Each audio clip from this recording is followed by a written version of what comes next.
Can you hear me, Yair? Yeah, Great. How are you? I'm glad that we get to meet. I'm glad you're taking the time in your busy sure, schedule. no problem. Right. I was curious about how AI can help. That's what I wanted to discuss with you and see what you're doing and see is there a possibility. It's the latest rage, but to see really how it can be meaningful and people suffering so much. If it really can do some work, it would be it would be wonderful. And if not, Uh, we can do it. And you're so stressed with having enough even humans to deal with the problem. well, I know that there have been in the past attempts to create and still are, to create a psychotherapy avatars, and there are people who work on this for the past, whatever, Yeah. decades, I think, Right. with what I think is currently still limited success. I see it as not a replacement at all, but as an assistant. And you cannot, I see it as a way, possibly as an adjunct. You cannot even think about therapy. You cannot be with someone 24/7, and it may be a use of having that extra, almost that AI, that assistant. And also, I see it as a possibility that people can use it when they're not seeing their therapist. Even when you think about like cognitive behavioral therapy, it's the idea of thinking of recasting what you're saying to yourself.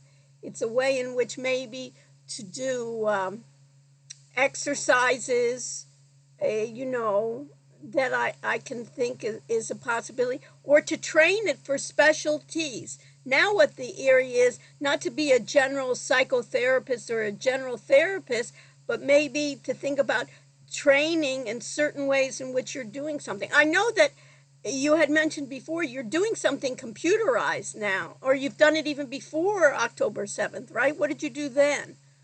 Or what do Yeah, you. but these are tasks that people do on the computer. So this is quite straightforward. You don't need AI for this. But perhaps what you're saying is that it would could be interesting to develop.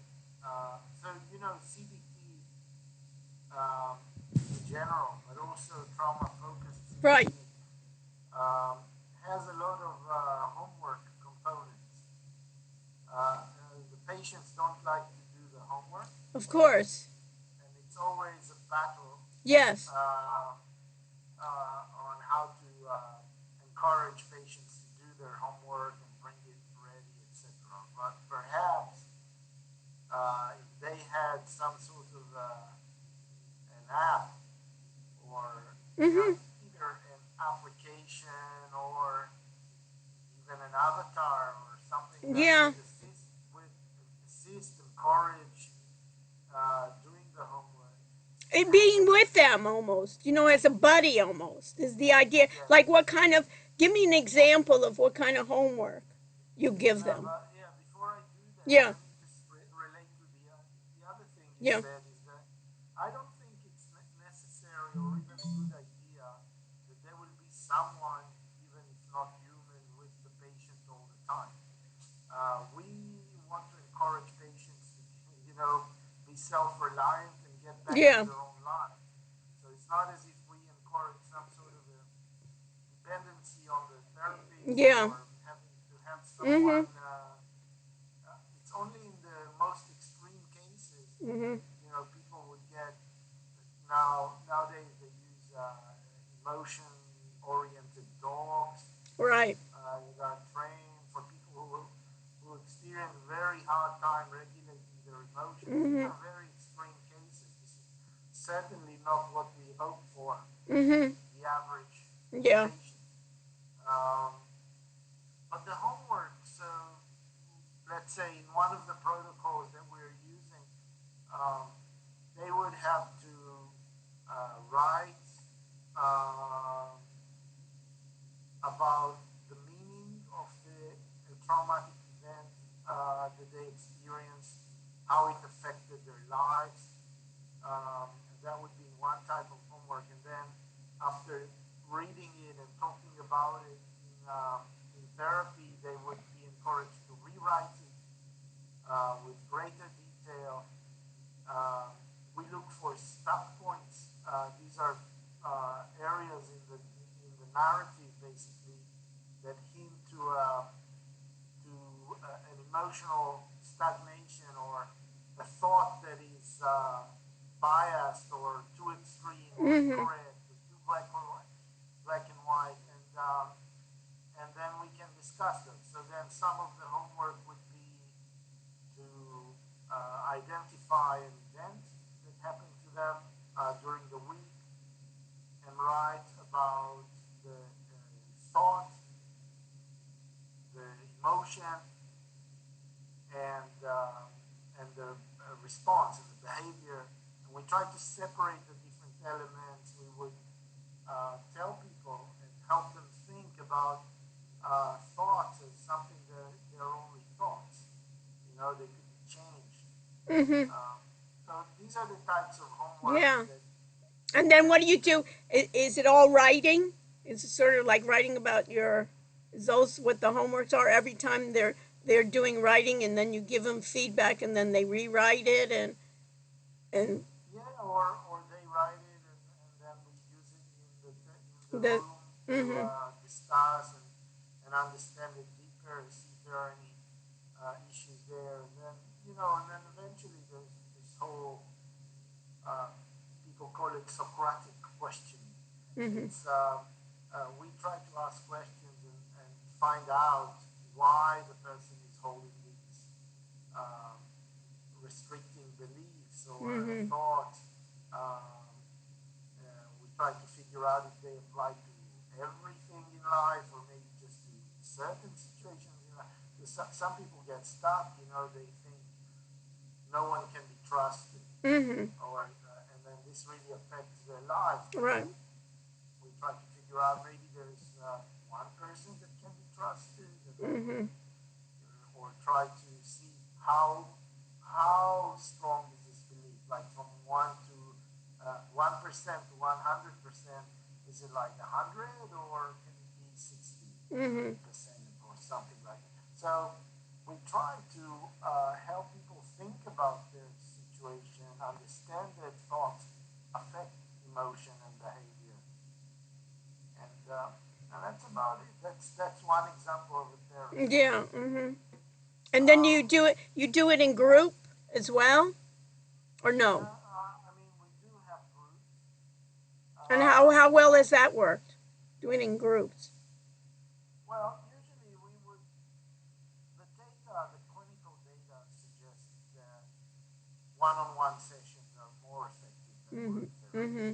So we would usually offer the first line of treatment would be one-on-one trauma-focused CBT.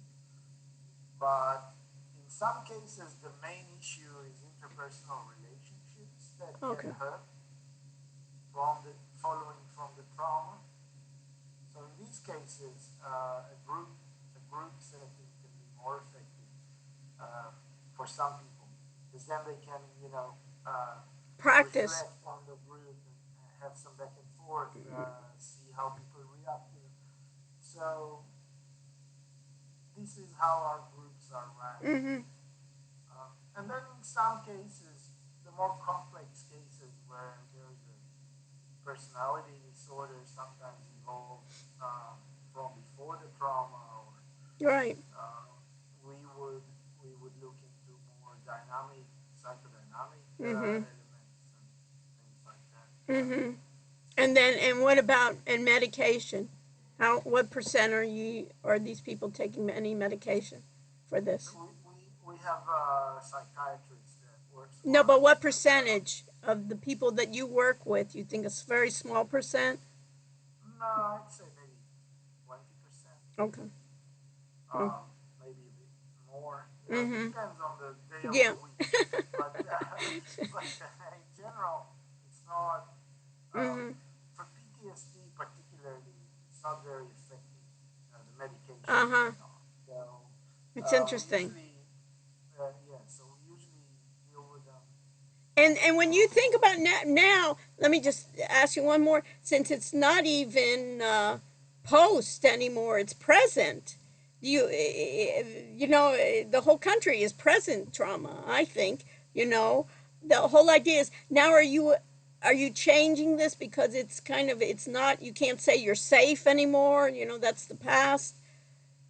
Are you treating this No, differently now?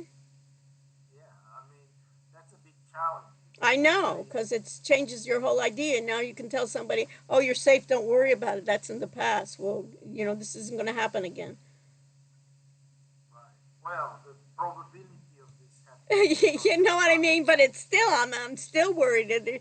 You know, if it's not Gus, it's the North now. You know, I have my sister-in-law. She's saying maybe I should get my trip earlier to visit my daughter, not July 26th, but it's going to cost me another $1,000. You know, it's like let me out of here. But You know, so one it's of the one of the biggest issues is reservists who came back with PTSD.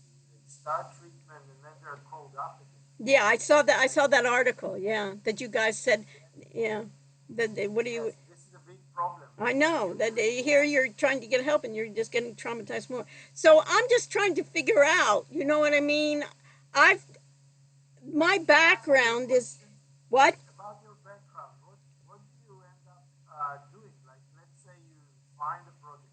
What do you do? Do you have like I work with a number of different people when I do it because I I have a combined background. You know, I have in business technology. I'm also working in the medical school with translational research.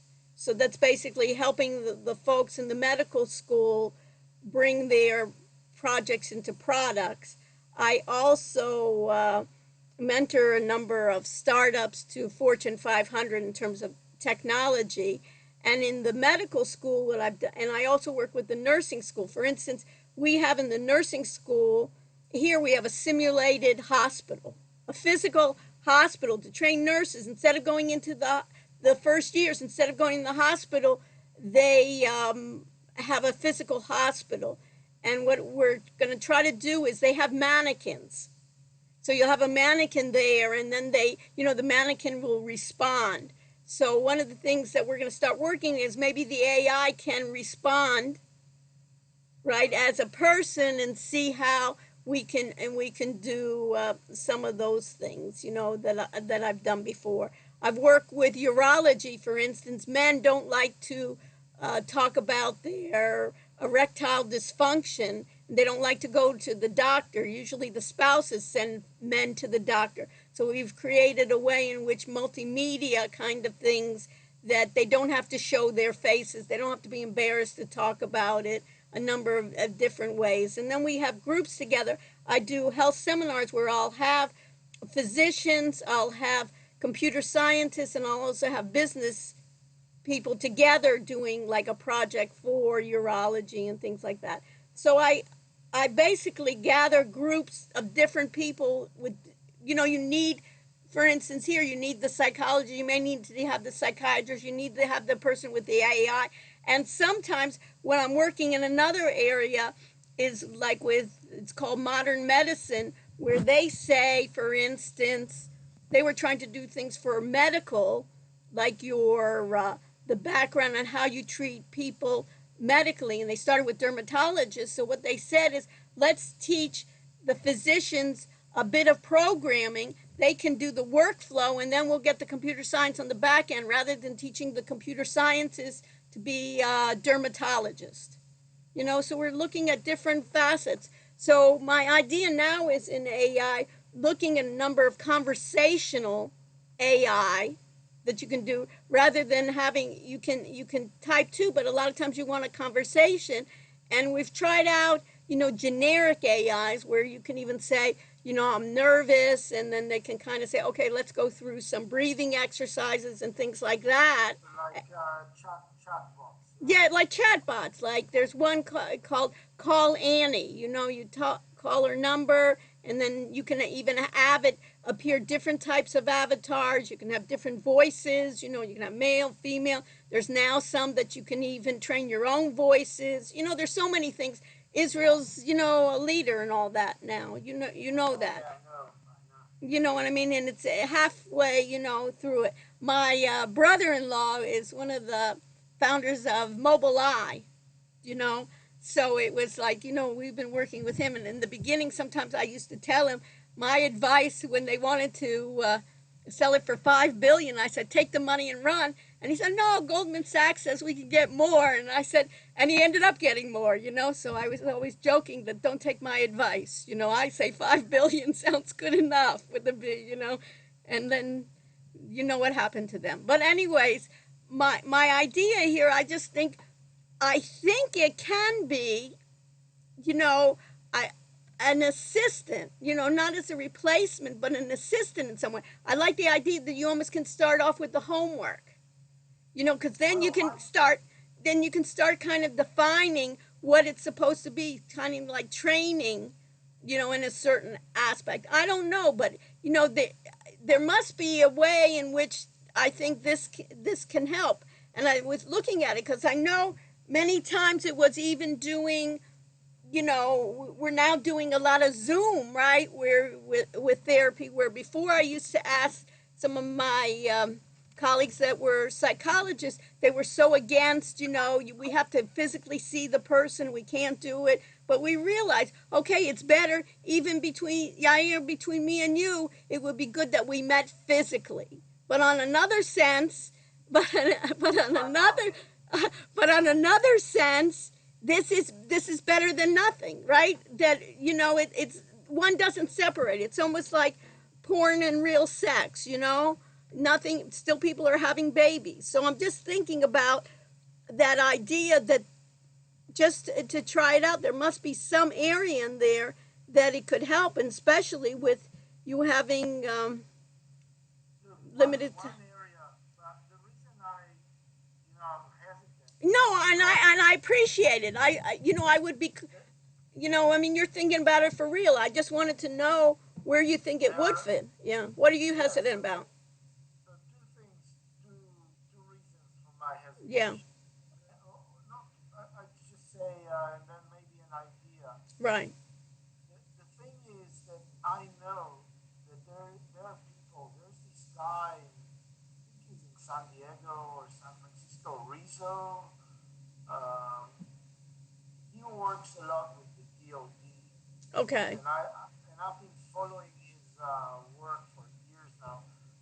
He's developing avatars for the DoD, for DARPA, and for, To to do what? train. I think they to train soldiers To do what? to do all sorts of things, including in the realm of mental health. Okay. Um, so and then they developed avatars when this was really cutting edge. Now Yeah. you Right. Now it's not. Now it's you can make your own face, right, and we can have you everywhere. Right. yeah, but look, when I think one of the main products that psychotherapy has to offer Yeah. is an in-person Of course. relationship. I Of think course. this is the thing, and I've been working on computerized, mechanized methods to treat people, Right. and we are quite successful, and we reduce symptoms quite effectively. But people don't like it. They don't. I mean, they do it, and they Does it feel help them? yeah, it helps them, some of them. But eventually, this is not what buys in the therapy, and also certainly not with the more complex cases. Of course. I'm just But saying. but Yeah. Go but ahead. there are areas that could be, in my mind, could be perhaps mechanized in such a way that will simulate a talk with a therapist where Mm-hmm. they collect information, uh, and that's the intake process. Now, we invest, for instance, in our clinic, it's a very busy clinic Mm-hmm. these days, I'm sure. but we invest 2 sessions of 1.5 hours each.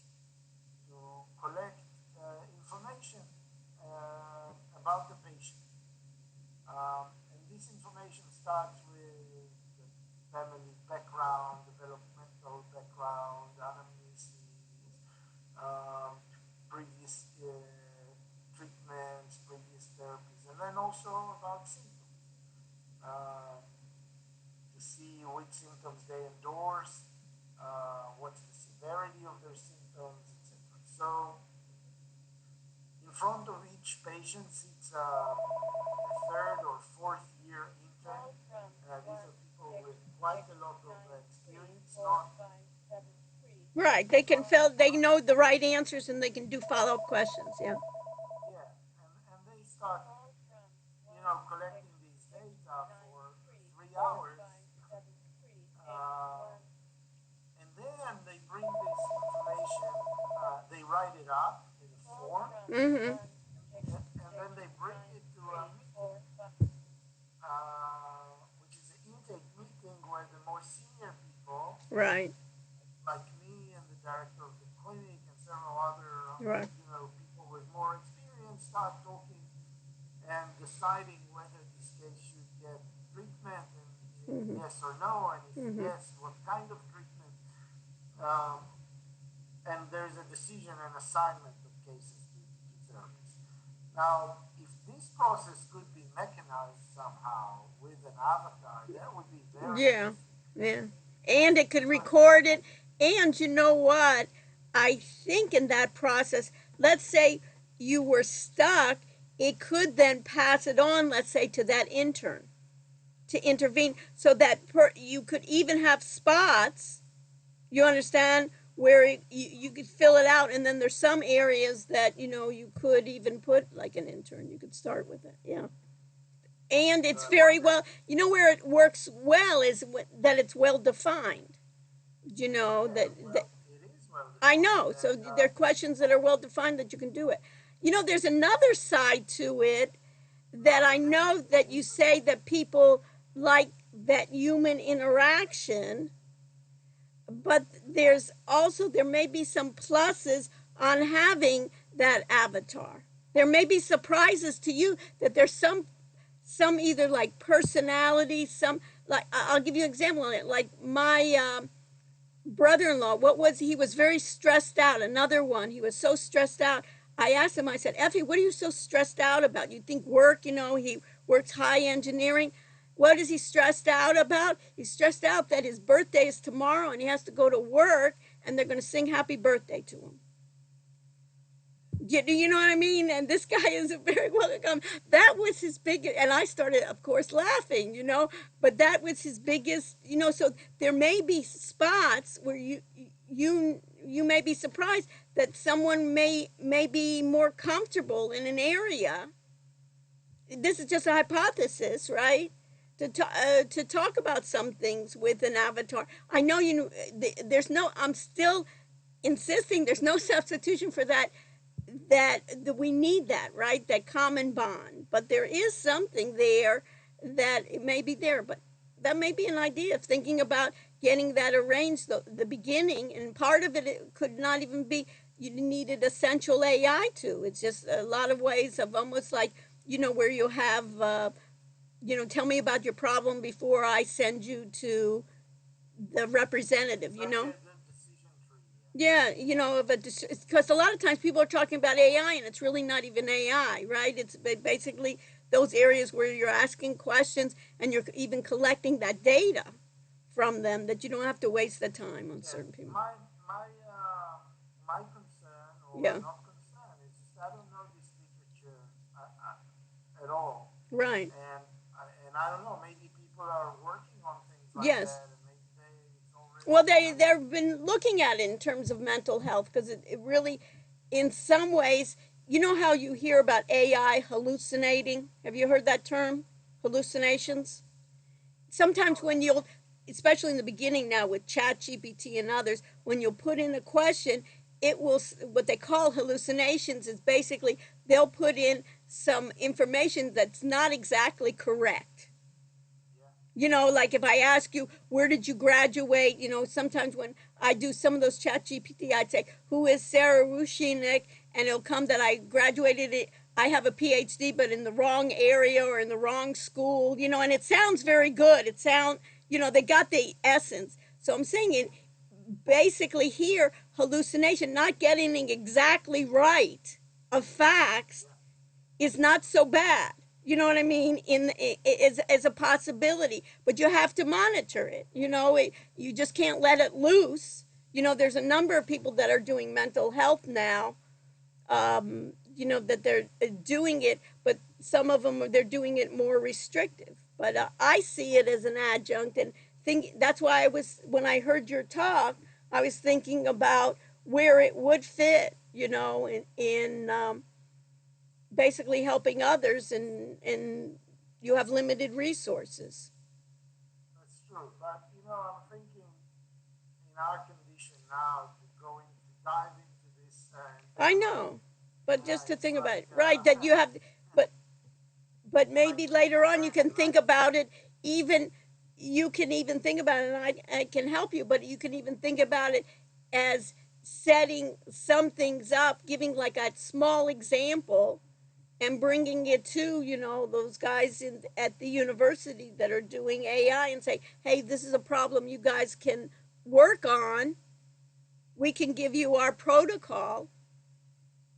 You have it already. Have them come back, and almost as it can even be of the interns, it can be even of a project, like a class project or something, that they're Yes, they starting with. always come up with these class projects, and then I send them off because I they know. start taking all your time. Yeah, I know that, and sometimes really with the class projects, I know it too, right? And sometimes they bother you more than it's worth, and then at the end, it's not good enough.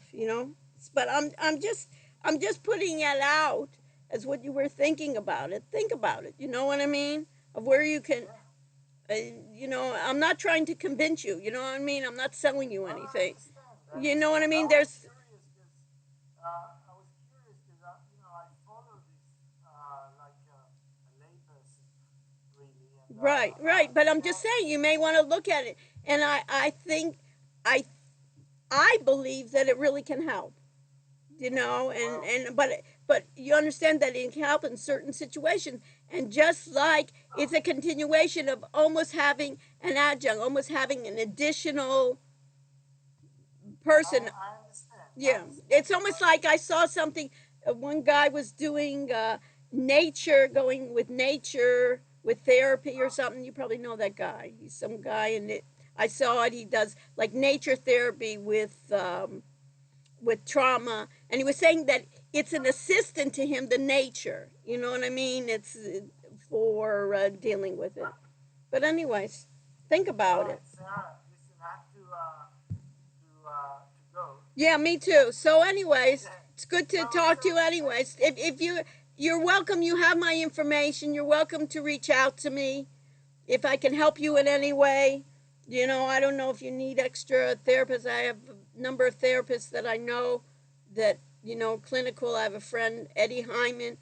He's done a lot of work, from Berkeley. He told me he would be willing. He's lived in Israel. He would be willing. I don't know, but I don't know if you're doing anything remotely, to help in no, we're terms. not doing remote, and there are all sorts of barriers Yeah, I to know. getting on Right. But working, anyways, and then okay. So the you have my information. I wish you the best, thanks for really. And taking the time. okay.